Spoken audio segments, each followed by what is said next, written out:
We just can't stop talking about it. Today we're discussing the Three-Eye Atlas, and I'm your host, Christina Gomez. Welcome to this episode of Mysteries with a History.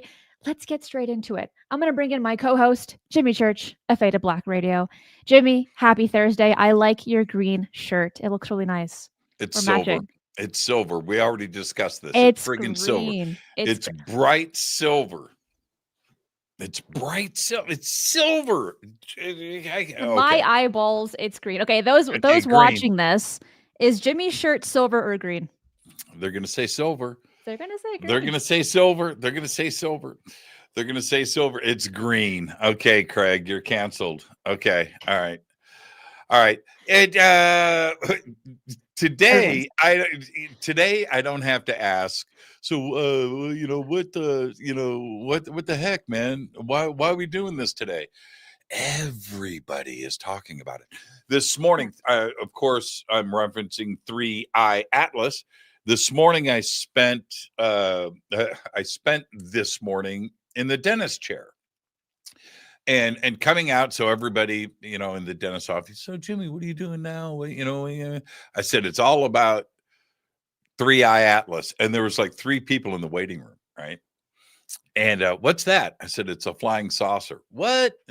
Yeah, and it's being tracked right now by NASA and everybody, and it's coming around the sun, and well, your next appointment's going to be on October 31st on Friday. I said, oh, the Three-Eye Atlas Day, UFO Day. So anyway, they type it in, no right? way. And you should have heard the reactions from everybody. Oh my, really? Oh, it is. It's a UFO. I say, ha, ha. Here we go. And I turn around to say something to the people in the waiting room, and this is what they were doing. They were all looking it up, and I was kind of surprised that they know now, of course, but it was the reaction from everybody, Christina. And you mentioned that to me earlier today when we were talking that I've had a lot of guests on talking about it, and I have. And I just want to say this really quick. This week I had physicist Lawrence M. Krauss on the show, and he's big time, right? He's one of the big ones. And there's just a handful up there: Brian Greene, Neil deGrasse Tyson, Michio Brian Kaku. Green, because you're wearing Yeah, a green shirt. yeah, because I'm wearing Brian Silver. He's great, and Lawrence M. Krauss. So I had Lawrence on the show, and it was interesting. And I want your take on this. It was interesting how he was fighting the evidence. He wants it to be a comet. Why? So it doesn't, right? His whole world, right? And he's looking at, he's looking at the aluminum stuff and the iron, and it might be hollow, and it's self-illuminating, and it's glowing, and its trajectory, and everything. But, and I could tell that it wasn't agreeing with his university, right? His Yale University physicist mindset. It wasn't fitting in, and he's doing his best to just convince himself that it is a comet. And it may be, it may be, but the evidence is anything but what we know what a comet is, including Lawrence M. Krauss. And that's where we are at today. Now we're going to go through all the evidence, and we've got lots of stuff and evidence and observations and what we have learned so far. But Christina, I just want your take. And don't be Christina Gomez. I want to know Who else am I gonna really what be? I really the one that, well, I'm It's going to not wait till Halloween the yet. evidence. I I'm going can't to wait till the change. evidence come in. I really don't have an opinion, Jimmy. I really don't. I just want to I'm just looking at the. So what do you think? You've looked at this and questioned. I know. What do you think is going on, Christina? It's really, really strange. It's something that I'm enjoying reading every day when I can, just because the data just keeps getting stranger. And it seems that more and more people are getting on the bandwagon that Three Eye Atlas is something obscure. It's not fitting the normal characteristics of a comet. And we actually just got some new data from Avi Loeb. He released an article actually not too long ago on his Medium platform, which I'll share with you in just a minute. But it seems that the more data that we're collecting, it's not fitting people's paradigm. On top of that, of course, it is very strange that places such as NASA are not releasing data. The excuse is of the government shutdown. However, Avi actually made a really great point in his latest article is that the Mars orbiter already took images weeks ago and we still haven't gotten them. Now, the excuse again is the shutdown. But if they're just images and if it's just a comet, it should be fine to show the public, hey guys, look, NASA was right because we're the best and we know everything. But instead, they're being very quiet, very secretive. And other observatories around the world are either giving no information or very, very limited information, like the ESA, for instance. So I think that's probably one of the biggest red flags that I don't think people can really turn a blind eye to of, oh, well, if they're not saying anything, then it must be totally natural. Just the two factors don't mix. It's like when you're mixing water and milk. First of all, it's gross, but second of all, they don't mix. So I think that overall, of course, I want more data, but off the bat, information from what we've collected so far, it doesn't seem like it's a comet. The NASA part of it is very important to talk about. I have a very close friend. How close? This person cut my hair when I was 20 years old. Okay, now, and That her name seems is that seems close. her name is Elena, and I've known her for a long time. The sister of my best friend, and she went to work for NASA, and she's been at NASA now for almost 40 years. I've known her Wow. for 40 years, and I talked to her 2 weeks ago, and to go on an invited tour of NASA.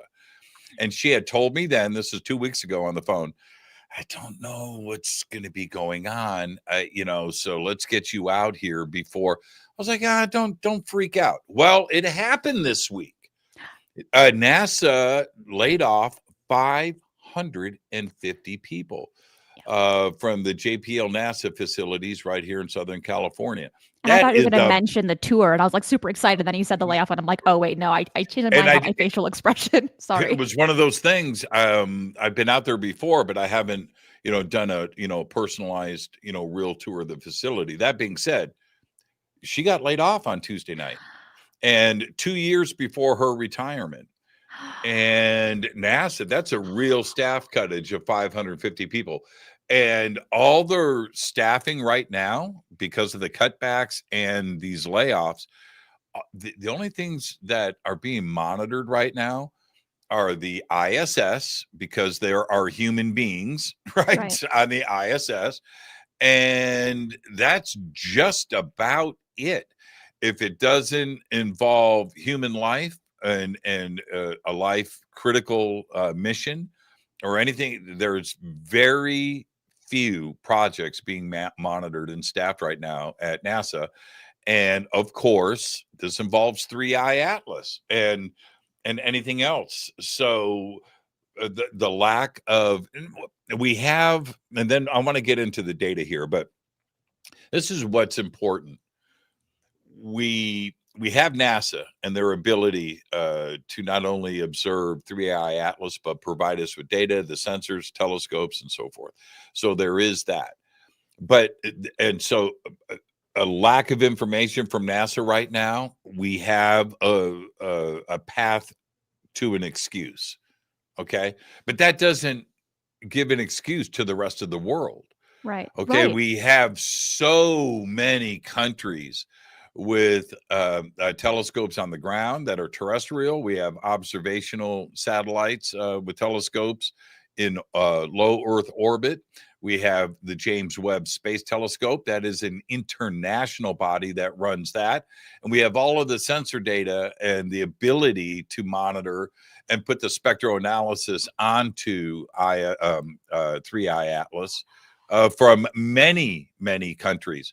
everybody is silent. And I can assure you that right now, everybody's looking not only at Three Eye Atlas, but at the same time, Christina, at the same time, we also have two comets in the sky. We have Comet Lemon and Comet Swan. So we have three celestial things going on right now, and it's never been like this before in history. So everybody's looking, but nobody's reporting. That's when you've got to step back and go, what's really going on? It's a really big flag overall about how silent the world has been, all of the researchers, all the universities, all the telescopes around the world, and they're not saying very much. And now that more objects have been spotted around Atlas, makes it even more strange. And we're going to get into some of that data on what it might be. But before we do so, a really big thank you to all of these amazing super chats. Brian, thank you so much. I really appreciate you congratulating me, us really, on the 100,000 subscribers here on YouTube. P-Dubs, thank you. And Tyler, that's really kind. Thank you so much. Killer Cash, appreciate you. Thank you. Michael as well. Neon Cubs Cubes, says that's 500 new whistleblowers. So that'll be really interesting if any I know, NASA employees come that forward. That is a really, really good point. They You know probably what they signed say? NDAs though. Hell hath no fury, like an ex-NASA employee scorned, right? I have not heard that, but that sounds like a really cool thing to say. Put on a t-shirt, Jimmy. I'm being serious, man. You want to keep those people close, and if there is secrets to share, I mean, I'm assuming, if right? yeah, Looking I'm over assuming, here, looking over there. I don't know. Maybe. Oh man. So, and it's a beautiful facility up there. You go up to JPL and you look at the campus, and the people up there are generally just absolutely amazing and happy and doing very important work. And to have that 550 people, man, that's a lot. That's a lot. Okay. What is that? Ice Fang? Thank you. And I'm so happy that you are pushing people in the right direction, getting all of the best and latest UFO news. You can find it all right here on this channel. But Jimmy, you mentioned a few objects following Atlas. Let's get into that data. I mean, I want to say everything all at once, like a word sandwich, because there has been so much strange information. So actually, before we get into the objects, I'd like to mention the latest information that was released by Avi in his Medium article. And it states here, and this is really strange, we have not heard this before. From the latest images taken from a telescope in Hawaii, this comet, that's what everyone's kind of like addressing it, all the scientists, right, has a tail pointing towards the sun instead of away from it, like every other normal comet. That right there is like, that doesn't make any sense. But what's really strange is that, so not only is the tail going towards the sun, but something that we do know is that it is releasing nickel and but almost no iron. And every other comet that we've ever studied in human history releases both nickel and iron together. So the only place scientists have ever seen nickel without iron is in factories on Earth, where we can use a special industrial process to make pure nickel. But for it to happen naturally, especially on a comet, is almost impossible. We're not saying it is impossible just because the universe is so vast and anything is possible when you're out there, but we haven't calculated anything. We haven't collected any data from any comets doing this aside from Atlas. Now, talking about these objects that are following this strange anomalous body very in our solar system is, Jimmy, let's just say it is a comet, right? Let's just go for that just for a moment.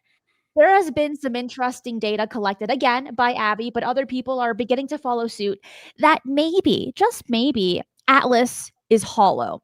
And the reason to why that's a possible assumption is how it's currently moving through our solar system, getting close to certain planets, such as Mars, for instance, and then calculating the speed and mass. But it seems that according to Avi Loeb's calculations, the mass isn't adding up.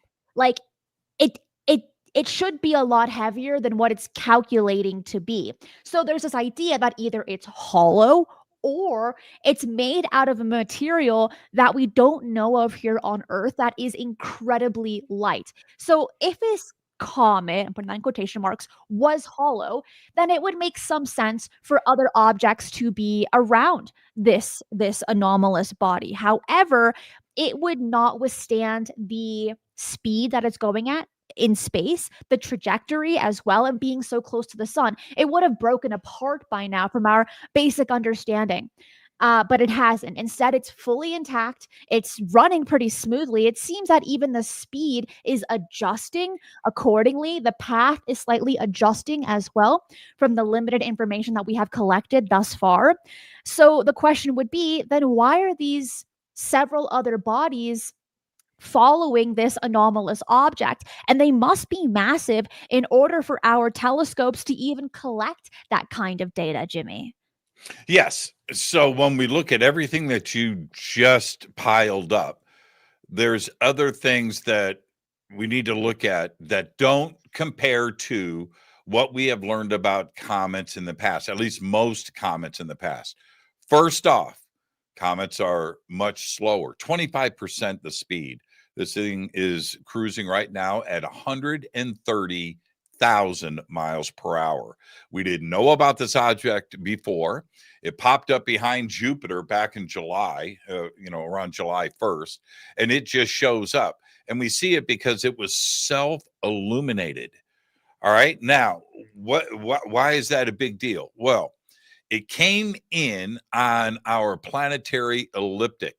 So it's matching the orbit of our planets here, except for Pluto, which is off by 15 degrees. It's matching that. And when it dashed behind the sun, and many comets do, and use the gravitational field and forces of the sun, they burn up. And when they are pulled in close to the sun because of what they are generally made of, which is CO2 ice, water ice, and that gets melted and turns into vapor and creates a huge tail on the back of the comet. Those are all the things that we are used to. And then most, not all, depends on how close they are to the sun, but they burn up, they melt out, they turn it. This is not happening. It's because apparently it's not made up of ice, frozen, dry ice or water ice or anything else. And it seems to be a solid object. It has kept its speed. Most comets are much, much, much slower. This is 130,000 miles per hour. It doesn't have the comet tail. It seems to be not only self-illuminated, but illuminating from the front. Now, looking at the mass of the object versus the size of the object, that's where Avi is coming up with a theory, an idea, one that we have to take a look at, that it may be hollow. Now, hollow like what?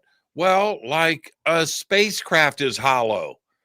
Okay, it's got a fuselage, it's got a building on the outside, and it's hollow on the inside.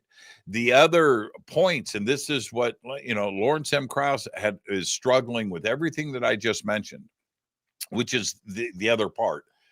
Everything that has been detected so far in the spectroanalysis of 3I Atlas, everything points towards metals.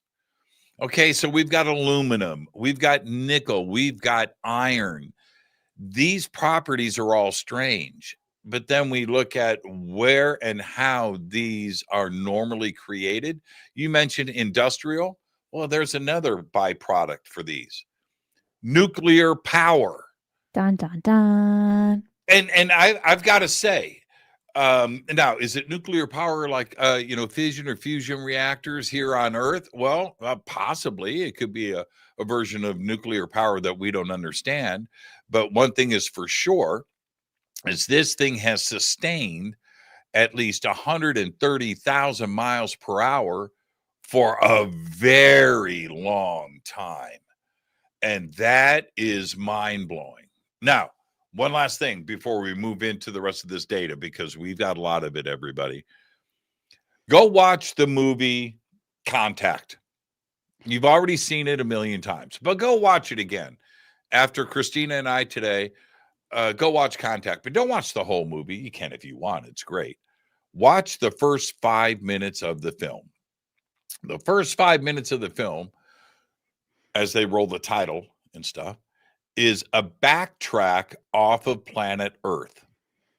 They show planet Earth, right? And they're pulling back, right? And there's Earth, and Earth gets smaller, and they pull back, and the Earth turns into a pale blue dot with the sun in the background. They pull back. You see the planets go by. You see Mars and Jupiter and Saturn, all that goes by.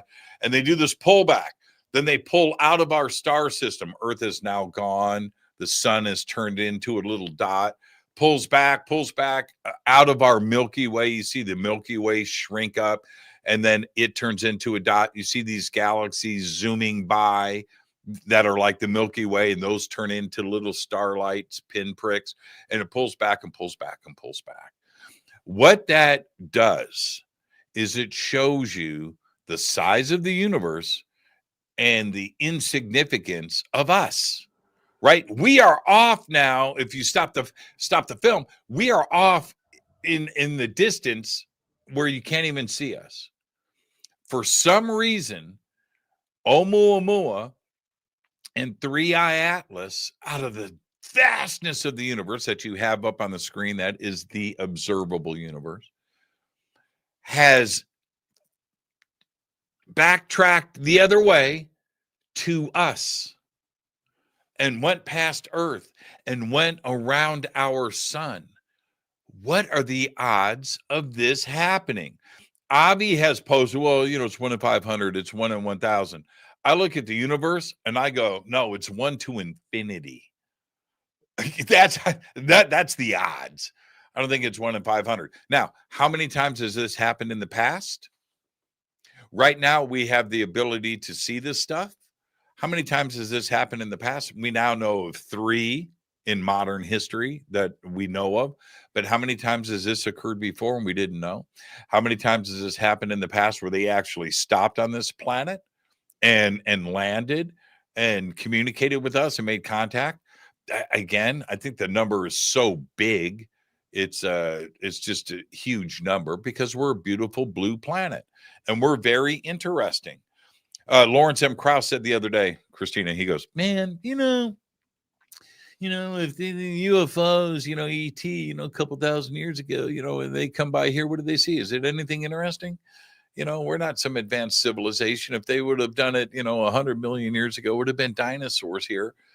And again, it's the intellectuals of the world trying to fit all of this information into their mind to fit their own version of events. They don't want to, right? They don't want to be a part of this. They don't want to understand. If it does turn out to be artificial, people like Lawrence M. Krauss and Neil deGrasse Tyson are going to be, see, I told you so. I told you the universe was teeming. What did you expect? Of course they were going to visit us sooner or later. That's going to end up happening only because they are data driven and they're going to jump on that side of the fence. Right now they're on this side. It's going to shift here really quickly if it turns out to be artificial. It'll be exciting if we end up getting more information because currently 3i Atlas is going to be behind the sun from Earth's perspective for the next several weeks. So we cannot collect any data. All the data that we collected was from much earlier in October, and that data has not been released. It's either being analyzed or put in an archive or put classified with a big red stamp on it. But when we're heading into December, hopefully we will be able to see this object again when it is no longer behind the sun from Earth's perspective and to collect more data. We are aware that Avi Loeb did actually and succeed to speak with Anna Paulina Luna to get NASA to collect more data using their orbiters, such as JUICE, the one that's going to Jupiter, and then obviously the one of Mars's probes as well to collect more data. But it has been a little maybe the word here I want to use is spicy between the government and NASA and how they've been dealing with each other. The funding has been cut. As Jimmy, as you mentioned, a lot of the employees were laid off. So there isn't really a proper communication right now between the government and NASA. Will we ever even receive information from NASA about Atlas? Not unless it fits their paradigm of, hey guys, it's a comet. But if it is not a comet, we're not probably going to receive any information at all from NASA, which a lot of people are already expecting, and they're not going to be surprised if that does take place. But something else worth mentioning, this is a strange connection that caught me off guard the moment we heard about it, and that was the trajectory of the 3i Atlas is in the same location that we received back in 1977 the wow signal. Mm-hmm. I like hearing that for the first time when that information came out just weeks ago. Really, I thought to myself, oh my goodness, that signal has never been replicated. We have never received that signal ever again in human history. When it took place in 1977, that was the last time we ever got it. So, what are the odds that this object is coming from the same path as that signal? And what's even stranger is making that connection. I that one takes a lot of time to think outside of the box, but it took me off guard. When you heard that information, what was going through your mind at that time? I was happy that there were minds out there inquisitive enough to look at that and go back to the wow signal, to its point of origin in the universe and space, and look at the trajectory of 3i Atlas to see if there was a connection. And of course, it's in the same general. The universe is a big place. And I hate to use the word coincidence here, Christina, but I think it's very important that all of these things that you and I have just spoken about, and we're just scratching the surface here, everybody. We've got a lot more to cover. Everything just keeps pointing into another direction here, away from a comet. It's how much stuff how big can the pile get, right? And the wow signal for me, I was like, this is just amazing. It's I haven't seen anything go in the opposite direction, with it being something artificial, that it is definitely a comet. And it could be the strangest comet ever formed. Yes, it could be that. But right now, the evidence is showing something else. And I think it's very, very, very, very exciting. I can't tell you the amount of text that I have had from not only my woo-woo friends, but my science friends that have been coming in today and last night, and during Lawrence's broadcast 2 nights ago. Things coming in one after another. Now, there's other things. How about its weight? It's 33 billion tons. From what we And know, right? what 33 billion tons with the data that's collected so far. If you remember, now let's back up. The original reports was that it was 20 miles wide. Remember that? I And do. then it was 10. That's giant compared to Oumuamua, which was hundreds of feet long. Just a Baby totally different thing. size. Yeah. Really? Yeah. And wafer thin. And so the other part is why isn't gravity and the sun and Jupiter and the other celestial bodies of mass in our star system affecting its speed and its trajectory? It seems to be doing its own thing. And if we go back, it's not changing its speed. It's not changing it's not being affected by gravity. That's very, very, very curious. And if we go back and look at Oumuamua, it not only wasn't affected by the gravity of the sun, but it changed its trajectory on its own. It turned, it sped up, it slowed down, and it sped up again. Right? These are things that, if it's a natural object, you wouldn't expect these things to occur. and that we observed. Oh, Skyhawk 88's in the house. I hung out with Skyhawk in Wisconsin. Very cool Nice. dude. Very, very, very cool dude. So yeah, we have all of this. And then I want to jump into the chemistry of this because you touched upon it at the beginning of the show a little bit. But these are very 87% CO2, only 4% water. Normal comets are mostly water. And it's not, like I said earlier, it's not emitting that normal gas tail that we associate with it. You pointed out earlier that the tail is pointing towards the sun. All of this is bizarre. We have observed so many comets in 2 weeks. Christina, we're going to have 2 comets in the sky at the same time at sunset too as well. You don't have to wait until 6 a.m. or something. You get to go outside and see them. I don't know if you remember, but this happened last year. There was a comet out in the west at sunset, and I went out I and I do I remember. yeah, I photographed it from my front yard. It was crazy to see too. It was green. It's like green blue. But we're gonna have 2 comets in the sky at the same time. Those are comets. They bark like a dog, right? Right. Those are comets. Nobody's freaking out on that. 3I Atlas is not doing what comets should. It's very interesting. It is. And as you had admitted, as you had mentioned, it is emitting a green color. And this was collected from data that was released by the ESA that was seen by amateur astronomers online. They said, wait a second, this looks a little, it's this little speck of green. So people started doing a better analysis on when comets are green because it's not this really rare anomaly. But again, from our understanding, the data we've collected thus far, which has been limited about 3I Atlas, it has no dicarbon. Dicarbon is what makes comets and other anomalous bodies in space green. So this doesn't really have a reason from what we know about space.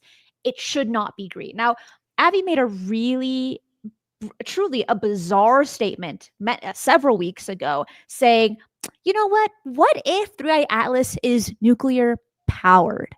Everyone stopped and they're like, Abby, are you okay? That is a whack kind of statement. As the weeks have progressed, people they're not even shocked anymore. They're like, oh, okay, yeah, that makes sense. But if we look at nuclear power, anytime, at the very least, anytime it is portrayed in media, in cartoons and things like this, even in like pictures, it's green, right? Now, I think it's very strange that this object is also emitting green, even though green color, even though it has no dicarbon. We know it's made out of mainly nickel. That's what it is emitting. Very, very little iron. It's producing like 30 or 80 tons of water every once in a while, which it shouldn't be releasing that much water until it gets much closer to the sun when it begins to break apart. It's not breaking apart and it is releasing a significant amount of water, a significant amount of energy. It is green, which it shouldn't be. And now we know from the latest data that the comet is facing towards the sun. I can't think of a simple, basic explanation for a comet tail to be facing the sun. Like that doesn't make sense. Does it? Is it just me? Nothing about 3I Atlas makes sense. It just doesn't do that for anybody, for science or for us. We've been observing comets forever. When comets show up all through ancient history, these were huge, huge events. We've been observing them as a human race forever. And we look to the skies in amazement when we see this. And you look at old paintings and woodcuts and carvings and paintings in caves. Comets were always there, right? And now we seem to have 3. If 3I Atlas turns out to be a comet, we're going to have 3 comets in the sky at the same time. When has That'll be this ever exciting. happened before in human history? I have been, and let me be very clear to not only you, Christina, but the audience. I have been researching this subject for most of my life, for over 50 years. I've been ridiculed, I've been teased, I've been held up and propped up, go Jimmy, right? All of that. Okay? But I have never experienced what this world has been experiencing over the last 5 to 7 years.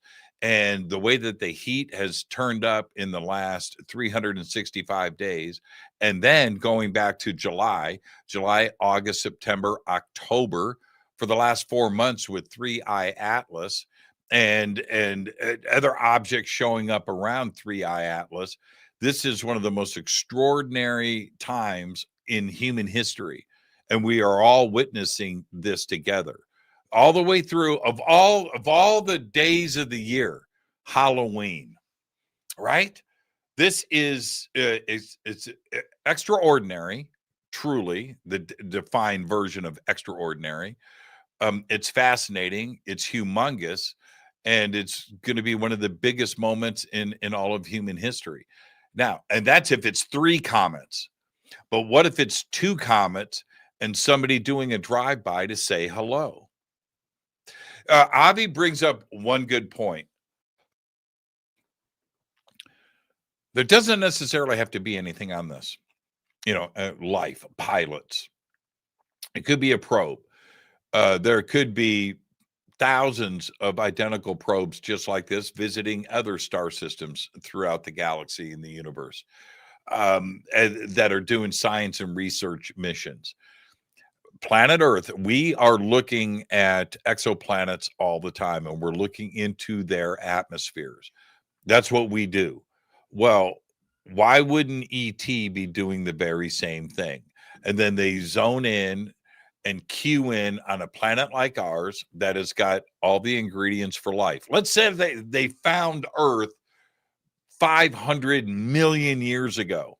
It's got water, it's got microbial action, it's got CO2 in the atmosphere, it's got oxygen and nitrogen and everything else, and ocean covered rocky planet in the Goldilocks. It's got all of those things. Okay, so let's put this planet on the map. We're going to check it out someday. That's what we're doing. That's what we're doing with all of the exoplanets. We're doing the exact same thing. So why would anybody be surprised that eventually something like this comes by to check us out? I'm not at all surprised by that. But I think it's rather timely that we are seeing this interstellar body in our solar system. Simultaneously, there are mysterious drone incursions all throughout Europe. Last year, all across the East Coast.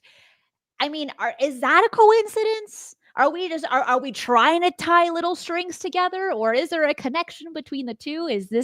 Are these objects ours? Is it part of 3I Atlas? I think that's an interesting idea. Just something to muse about at the very least. But I mean, the news right now is saturated, which I'm in love with, by the way, saturated with information about 3I Atlas and about these strange objects in the sky all across Europe that haven't been shot down. Germany said, okay, we're going to start, but not one mysterious object in the sky has been shot down. Now I'll make this very quick. There have been Russian drones that have flown over Ukraine. Those have been shot down, and they can pinpoint exactly where they come from. But the ones over Denmark, parts of Europe, Estonia, just to name a few countries, they have all the anti-drone technology and they cannot intercept these objects. I think I think it's very, very weird that we are getting these two stories simultaneously when this hasn't happened any other time in recorded history that we know of. Is this by design? Is this a coincidence? Is it something else entirely? Jimmy, I'm asking you this. I'm asking those that are listening to this live or catching this on replay, because I don't think people are thinking about that. They're not making that kind of connection. So if I had to throw this over to you, and Voodoo and Moon, thank you guys so much for those super chats. If I throw this over to you, Jimmy, what are your initial thoughts on that? I think it slowed down. All right, Interesting. now what am I saying? What am I saying? What am I saying? Okay, so we didn't detect anything out there. Now, out beyond the reflection of the sun, if it's not reflecting sunlight, it's going to be dark unless it's creating its own light, like 3I Atlas is. Okay. So that's why if there's a planet out in the Oort cloud, well, we would never, that's why we didn't find Uranus for such a long time. It's not reflecting sunlight. It's a very difficult planet to see. But anyway, an object out approaching Earth at the speed of light, how about interdimensional? How about something else going on? It would take a while to slow down. And what if a while, right? If it was conventional. So why is everybody surprised that we didn't see this object until it popped up from behind Jupiter? Because maybe it came in ripping fast, wasn't reflecting sunlight, wasn't picked up on any sensor data at all from anywhere, wasn't seen on the James Webb or anything else until it entered our solar system and slowed down. And it would take a minute to slow down. It wouldn't just pump the brakes right away. And nobody's mentioning this part of it. Something going at 99% of the speed of light. Well, it's mass, it's this, it's time. Put all of that to the side. We are trying to explain away something with how we know things today and what our knowledge is and what it's based on and our known knowledge of physics and science. And anything else more advanced than us that can get here is way beyond what we know. And we're trying to tie all of that in. And that's what Lawrence M. Krauss was doing the other night on the show, basing it on his known laws of physics and what he understands about cosmology and the universe. Where are we going to be in 1,000 years, in 100 years? Well, we're going to look back at today and just think that we didn't know nothing back then in 2025. Look how smart we are now. Look what we understand today. That's where ET is.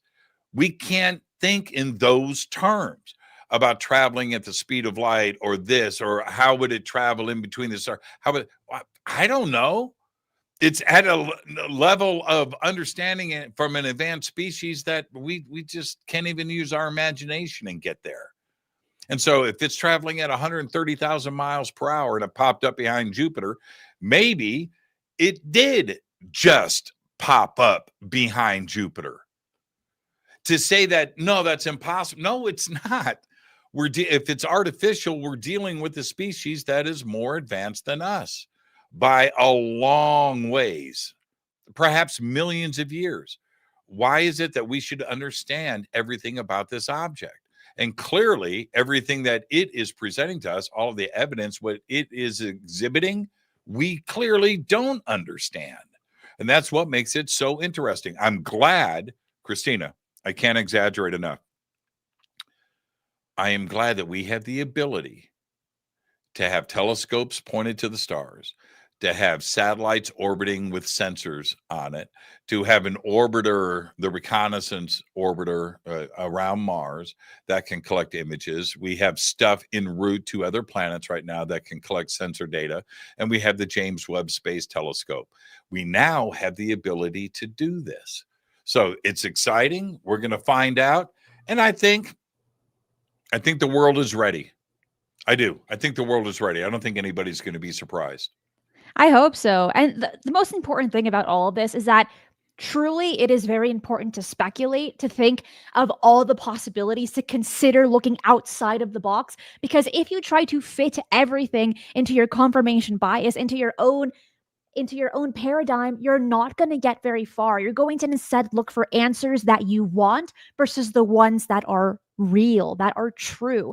So we have to Cognitive dissonance. exactly. We have to Yeah. consider absolutely everything. And it's through conversations that like these that one, we use our imagination, that we think outside of the box and we think of all the possible theories out there. It's not crazy. It's not we there shouldn't be a stigma attached to this. If anything, we have lost the ability to question things. Humanity has lost that. And we need to get back into that we can't be spoon-fed all this information. We have to consider all of the theories, all the conclusions, all the possibilities. Jimmy, thank you so much for being on the show today. I really appreciate it. Who do you have on Fade to Black? And before you answer that, for those catching this live, please hit that like button and that hype button if you see it right down on YouTube. Jimmy, who do you have on tonight? Tonight, very exciting. I have MD Selig on the show, and he's a director, he's a writer, actor, great stuff. The Gun Runner is a great show. Everybody should check that out. It's on Netflix. But here's the thing. He deals with science fiction. And he's got a new book out. It's called Hush. And MD Selig says this: I might be a whistleblower because I base my science fiction on secrets that I know are fact. Dun, dun, dun. Yeah, great stuff. He's amazing. So that's tonight on the show, MD Selig. I've had an incredible week. Last night I had Lynn Buchanan on. Whew, right? OG remote viewer. And Lawrence M. Krauss on the show this week. It's just been super, super powerful and fun. And I've talked about 3i Atlas with just about everybody, and I'll be doing it tonight with MD Selig. I want to find out. I'm going to have over the next couple of weeks, and then I'll say goodbye to everybody. Over the next couple of weeks, I want astrologers on the show. I want some alternative views on this as well. I'm going to bring in a couple of more scientists on the show, and maybe even Avi Loeb, and try to knock all of this out before Halloween. I'll see everybody tonight on the show. Thank you so much, Christina. Another great show. And again, I'll say this. I just have to, I meant to say this earlier. Christina, you and I have been doing this for a very long time together, and it's been a lot of fun. And congratulations on 100K, by the way. Thank you. But it's been a lot of fun. And here we are. How many times now have we over the years said to each other, man, isn't this great that this breaking news is happening and we get to talk about it? How many times have we said that? Many times. How many times? Many times. And here we are right now. Who would have thought that something like this would be going down? Very exciting times. Very exciting times. I'll see everybody next week. I will be here next week. I know I've been busy taping the TV show and doing other stuff, but I'll see you guys next week, and I'll see you tonight on the show. Thank you so much, Christina. Good stuff. Thank you. Thank you, everyone, for catching today's live show. We've been covering 3i Atlas for a few weeks now, and this is the first time we were able to do a live on it, covering all the latest data, putting it all together in this one episode. So please hit that like button and subscribe if you want daily UFO news updates. You can find all that right here. And guess what? I do write articles for all the shows that take place right here on this channel. Again, I want to say a big thank you to everyone catching this live for all the super chats. You guys are amazing. Night Bison. Yeah, it's very exciting. The Age of Disclosure has just come out. I'm looking forward to seeing it. I've seen all the previews. I've seen all the clips and everything, which is super duper cool. Thank you, all of you guys. Thank you to all of my amazing YouTube members, Patreon members, and of course, all of my incredible moderators. You know I cannot do this show without you. That is it for today. I will see you again tomorrow for another UFO news update. Be safe, and remember, keep your eyes on the skies.